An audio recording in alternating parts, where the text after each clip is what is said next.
Assalamualaikum warahmatullahi wabarakatuh. Selamat pagi anak-anak, semoga dalam keadaan sehat walafiat. Pada pagi hari ini kita akan belajar sejarah kebudayaan Islam dan akan menyaksikan kisah Nabi Muhammad SAW pada masa kanak-kanak. Mari kita simak dan saksikan videonya ya. Kecil yang membawa berkah. Bayi Muhammad disusui oleh Halimah As-Sa'diyah selama 2 tahun, lalu dilanjutkan dalam pengasuhannya hingga usia 5 tahun. Selama diasuh oleh keluarga Halimah, Muhammad kecil membawa banyak keberkahan dalam kehidupan mereka. Namun di akhir masa pengasuhan Muhammad, terjadi peristiwa Syaq al-Sadr, yaitu pembelahan dada yang membuat Halimah khawatir akan keselamatan anak susuannya itu. Telah menjadi tradisi baik di kalangan wanita Mekah yang baru melahirkan untuk menyusukan bayi mereka kepada wanita-wanita yang tinggal di dusun atau pedesaan. Kondisi pedesaan yang segar dan lingkungan yang masih alami membuat anak-anak tumbuh dengan sehat, kuat, dan dapat berbahasa Arab dengan fasih.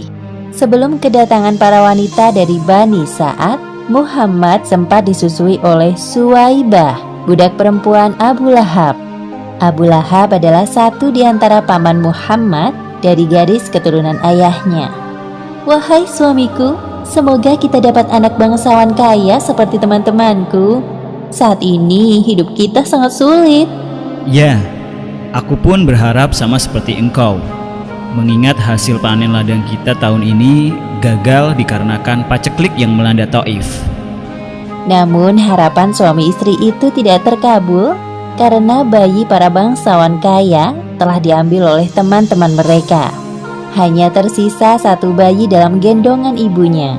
Bayi itu adalah Muhammad.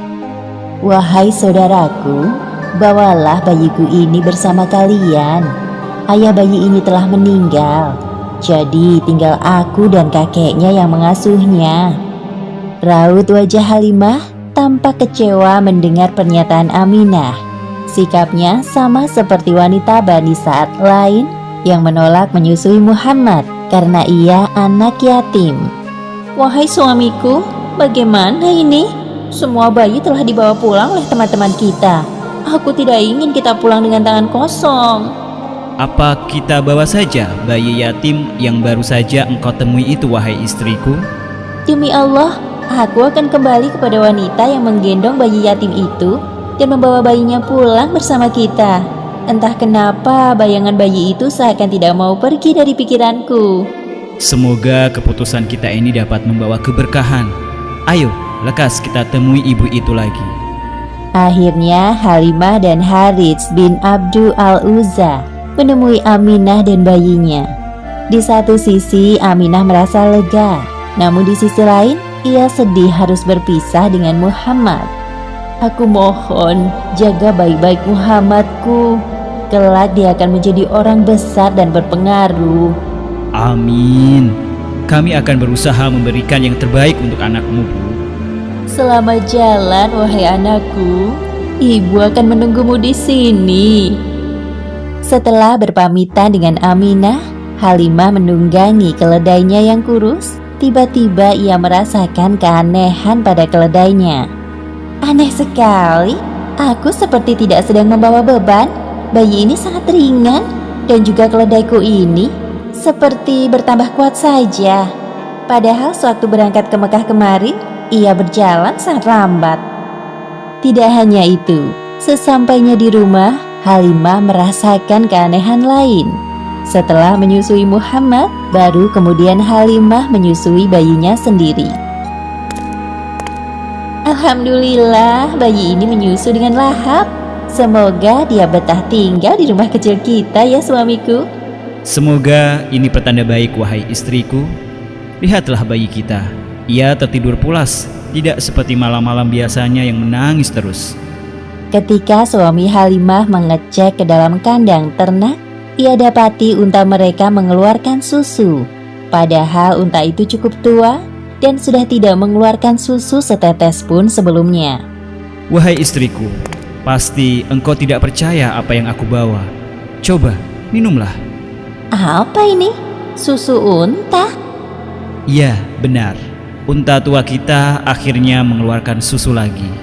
Engkau telah mengambil anak yang penuh berkah, wahai istriku. Demi Allah, Muhammad benar-benar membawa keberkahan dalam keluarga kita.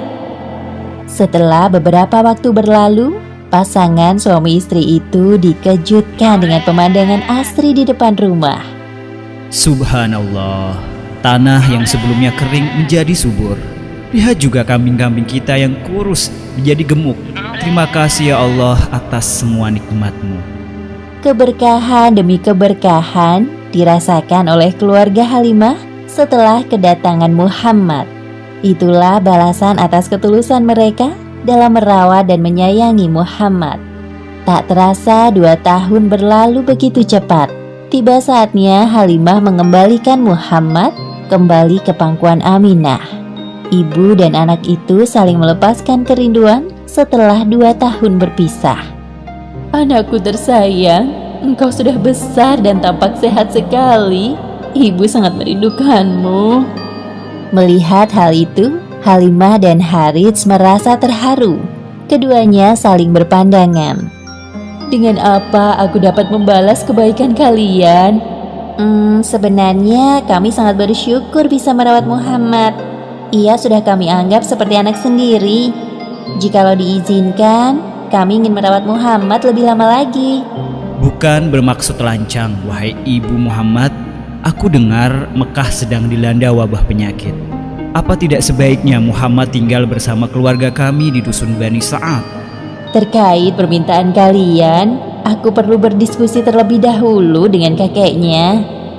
Tidak lama kemudian, Abdul Muthalib datang. Beliau memberikan keputusan yang bijak. Aminah menyadari bahwa usulan Halimah dan suaminya itu baik. Meskipun sebenarnya ia masih merasa berat jika harus berpisah dengan Muhammad secepat ini. Sejujurnya aku sangat senang melihat cucuku ini tumbuh dengan sehat. Jadi keputusanku demi kebaikannya juga. Kami izinkan Muhammad kembali ke dusun Bani Sa'ad sampai usianya genap 5 tahun. Harapanku adalah kelak Muhammad dapat belajar berbicara dengan fasih karena terbiasa mendengar bahasa Arab yang murni. Meskipun berat, aku setuju dengan keputusan kakek. Namun, untuk beberapa hari ini, biarkan Muhammad bersamaku. Setelah itu, kalian boleh membawanya pulang ke Thaif. Terima kasih atas kebaikan kalian berdua. Kami sangat bersyukur dapat kembali merawat Muhammad.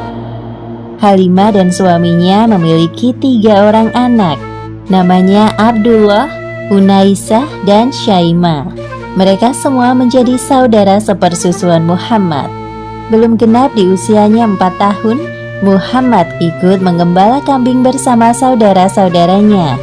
Pada saat itulah terjadi peristiwa pembelahan dada Muhammad oleh malaikat yang menyamar menjadi manusia. Ibu, Muhammad kita. Hah? Muhammad kenapa, nak? Muhammad dibunuh oleh seseorang. Hah? Yang benar saja. Tunjukkan pada kami, di mana Muhammad? Halimah dan suaminya segera berlari menemui Muhammad. Wajahnya tampak pucat. Halimah langsung memeluk Muhammad dan menanyainya. Apa yang terjadi padamu, nak? Kemudian Muhammad menceritakan peristiwa yang barusan terjadi kepadanya.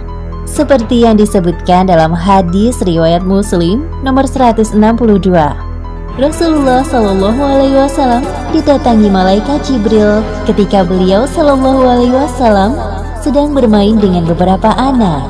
Jibril kemudian menangkapnya, menelentangkannya, lalu Jibril membelah dada beliau.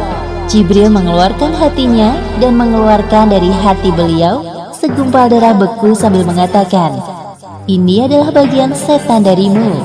Jibril kemudian mencucinya dalam wadah yang terbuat dari emas dengan air zam-zam. Lalu ditumpuk, kemudian dikembalikan ke tempatnya. Wahai suamiku, perasaanku tidak enak. Secepatnya aku akan membawanya kembali ke Mekah. Aku takut setan telah menggodanya.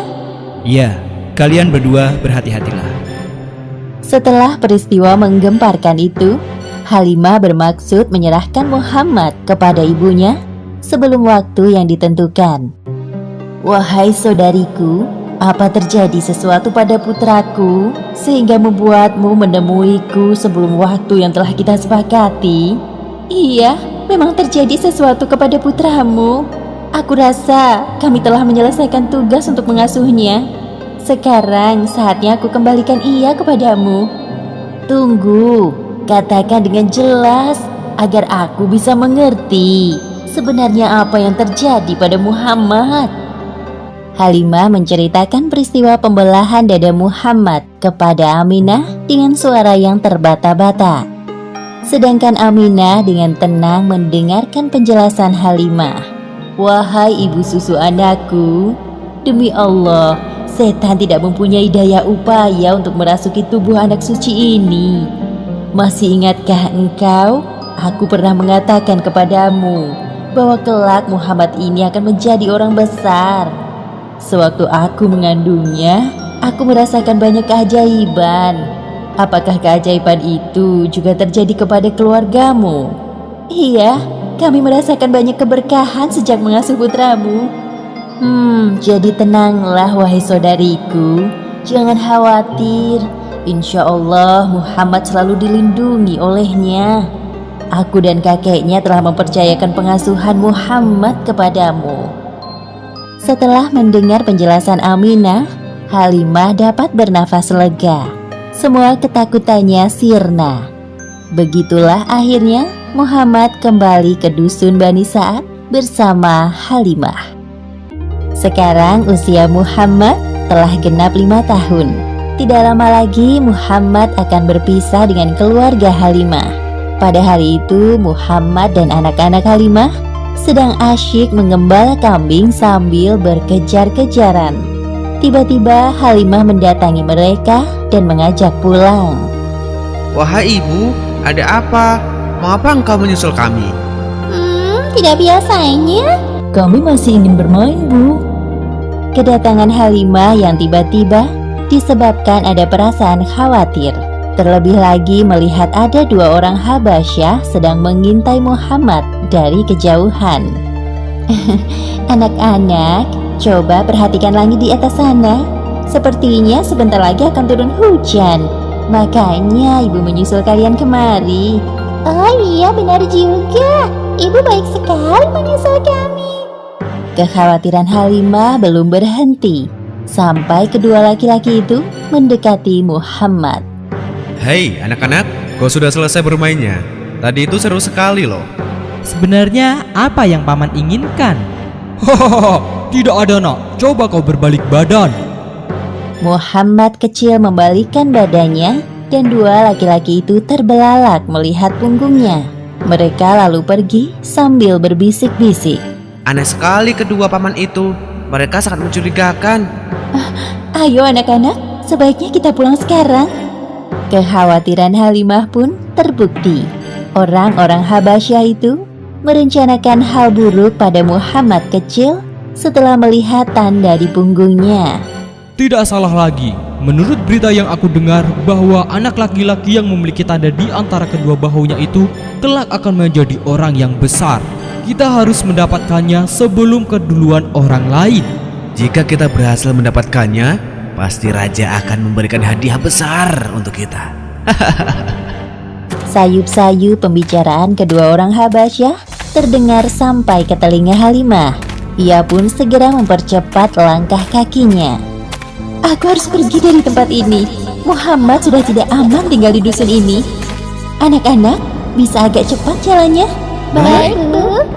Untung saja, meskipun dengan susah payah, Halimah dan anak-anak berhasil lolos dari kejaran orang-orang Habasyah yang ingin menculik Muhammad. Anak-anak, sepertinya kalian harus berpisah dengan Muhammad. Sudah waktunya ibu mengembalikan Muhammad kepada ibunya di Mekah. Wahai Muhammad, meskipun kita tidak tinggal bersama-sama lagi, namun kita tetap bersaudara sampai kapanpun. Kita pasti akan merindukanmu, Muhammad. Jangan lupakan persahabatan kita ya, Muhammad. Terima kasih semuanya. Aku tidak akan pernah melupakan kalian semua. Sampai jumpa lagi. Ayo Muhammad, kita harus tiba di Mekah sebelum tengah malam. Pasti ibu dan kakekmu sangat bahagia bertemu denganmu. Akhirnya Muhammad berangkat meninggalkan dusun Bani Sa'ad dengan perasaan haru. Terlalu banyak kenangan indah yang ia lewati bersama keluarga Halimah. Namun di sisi lain, ia juga merindukan keluarganya di Mekah. Matahari mulai tenggelam di sebelah barat. Langit sore semakin gelap. Suasana Mekah di malam hari semakin bertambah ramai. Pada saat itulah Halimah kehilangan Muhammad. Muhammad, di mana engkau, Nak? Halimah mencari anak susuannya itu di sekitar, namun tak kunjung ketemu. Dengan berat hati, ia pun menuju rumah Abdul Muthalib. Assalamualaikum warahmatullahi wabarakatuh. Waalaikumsalam warahmatullahi wabarakatuh. Oh, Anda sudah datang. Silakan masuk. Maafkan aku. Hari ini aku berniat mengembalikan Muhammad kepadamu. Tapi sampai di Mekah atas, Muhammad hilang. Aku telah mencarinya, namun tidak ketemu. Memang aku belum hafal tempat-tempat di sini. Jadi, bagaimana ini? Tenanglah, Bu. Aku akan mengutus orang untuk mencari cucuku. Engkau tunggulah di sini. Setelah Abdul Muthalib meminta tolong kepada tetangganya untuk mencari Muhammad, beliau berdoa di depan Ka'bah. Ya Allah, mudahkanlah cucuku Muhammad untuk kembali kepada kami. Hanya Engkaulah yang dapat memudahkan pencarian ini. Tak lama kemudian, Abdul Muthalib bertemu dengan Muhammad. Ia diantar oleh Waraqah bin Naufal dan temannya.